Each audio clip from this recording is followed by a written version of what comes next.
Did you get printed the other day at Woodhaven? Yes, I did, Your Honor, because you told me to. Right. Yep.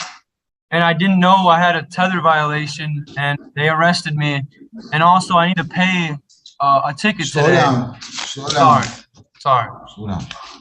Let your lawyer speak. I see a warrant. I see he was picked up on a warrant while being fingerprinted out of the Third Circuit in Wayne County.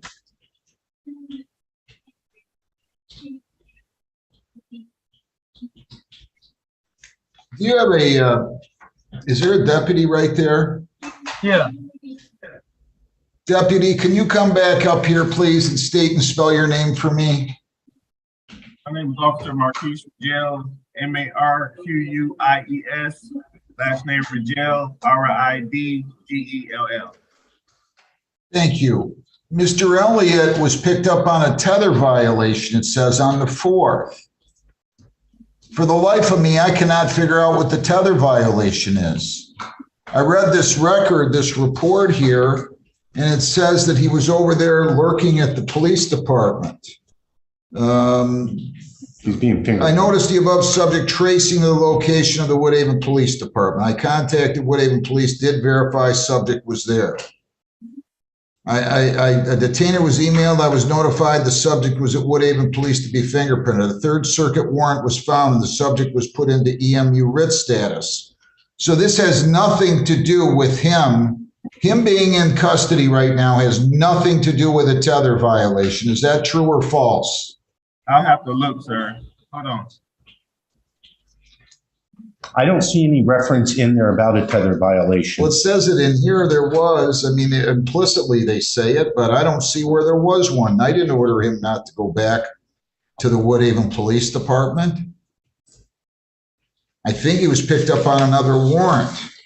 There is a reason to believe, and I'm going to state it, not my client. And Mr. Elliott, I don't want you to say anything because you haven't pled guilty to anything and you're presumed innocent.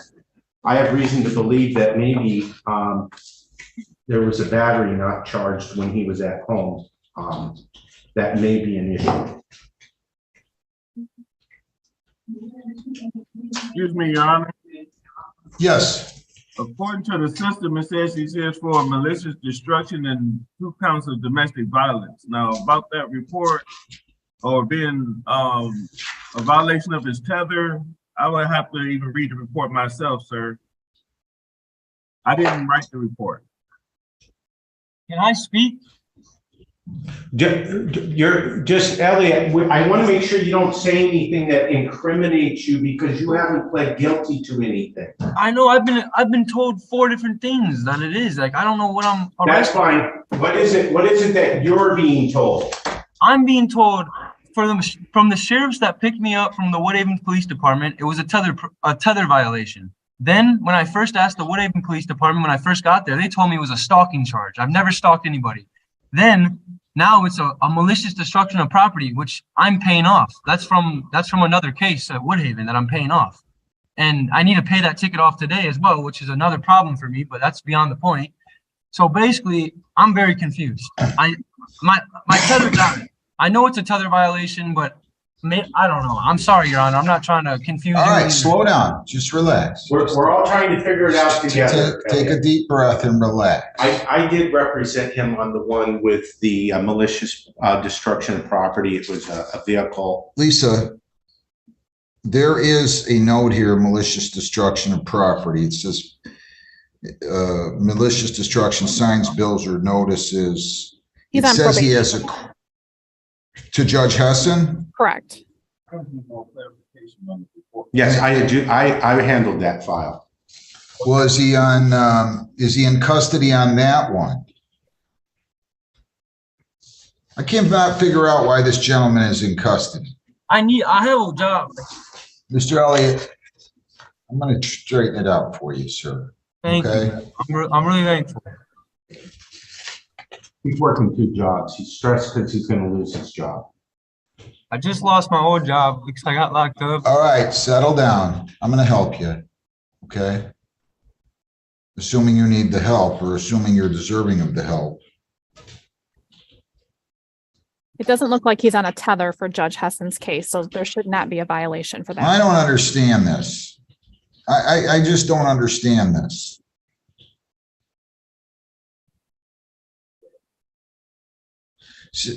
They're saying at approximately 6 p.m., 1900 hours, or 7 p.m., I guess that would be, while monitoring the OmniLink software, I noticed the above subject tracing the location of the Woodhaven Police Department.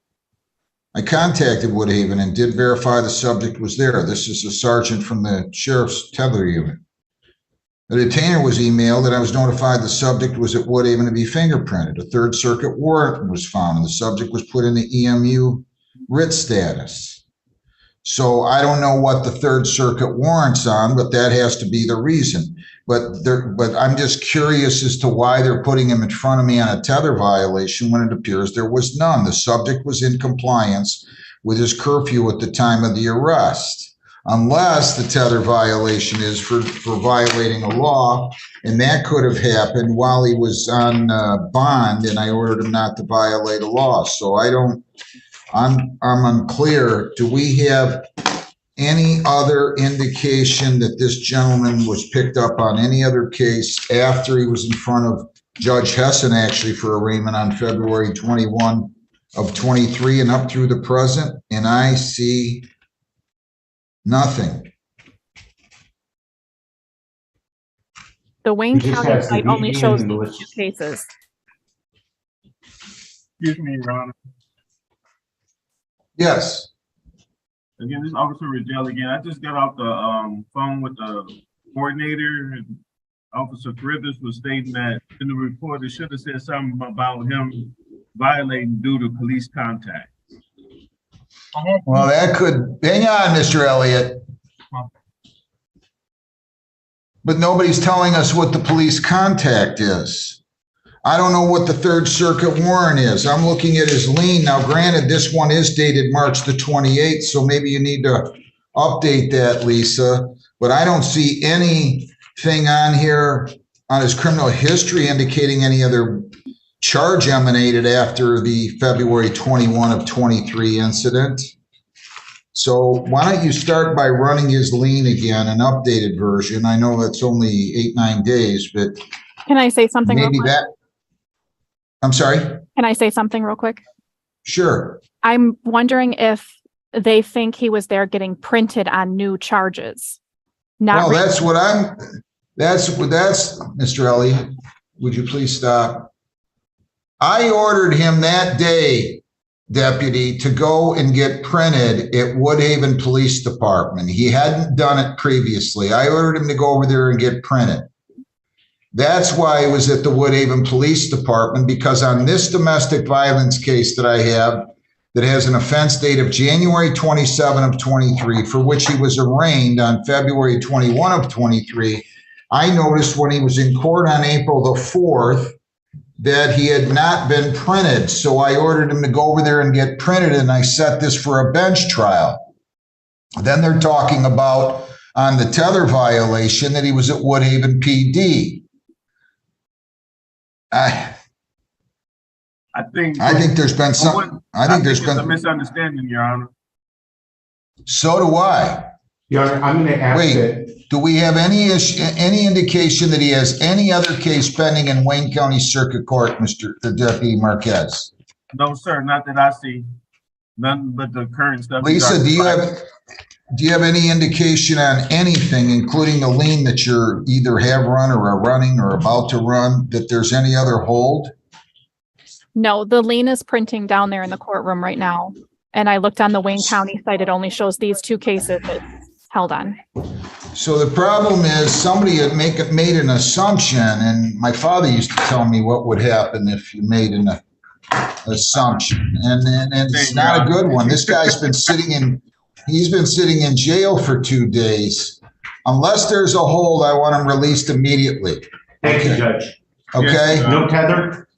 Well, no, he's still going to have his tether. I still want the tether on him. Wait. Yes, Judge. I want the tether on him still with the same tether conditions. And we will send those back if we need to.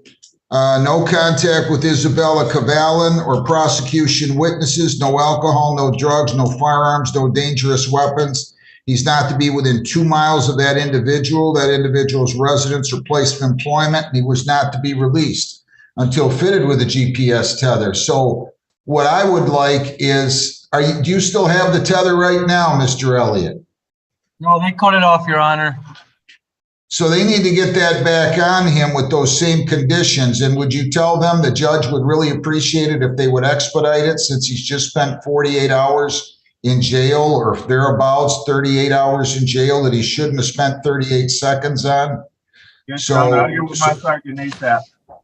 So Lisa, let's send that back. The minimus, we'll just do an amendment and say the defendant has posted bond, because he has, February 28th of 23. I'll just make a note, and then you can put in the conditions to make sure they get all the conditions in here. Defendant taken into custody on April the 4th. It appears that was in error.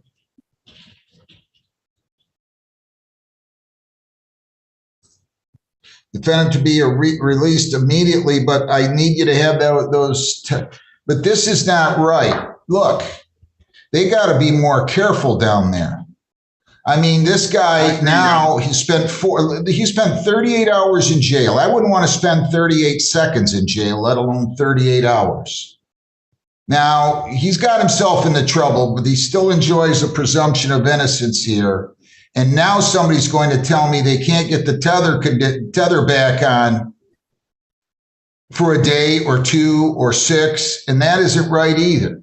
So do whatever you got to do. Tell him the judge said he wants this guy fitted with the tether first and foremost right now, as soon as possible, so he can get out of there, because he should not have been in custody for the last 38 hours, as far as I can tell. Thank you, Judge. I'm gonna give my sergeant a call right now.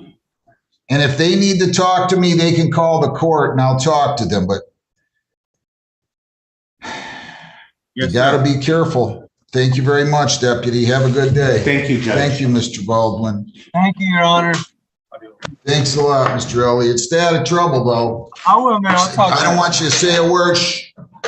Stay out of trouble. Don't say a word. Good luck.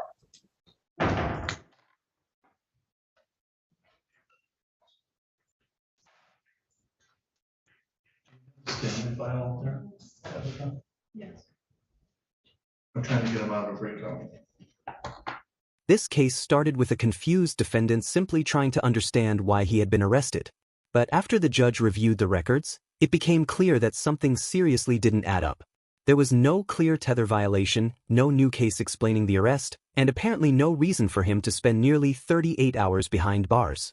The most shocking moment came when the judge realized what had happened and ordered his release, making it clear that he should not have been in custody for the last 38 hours.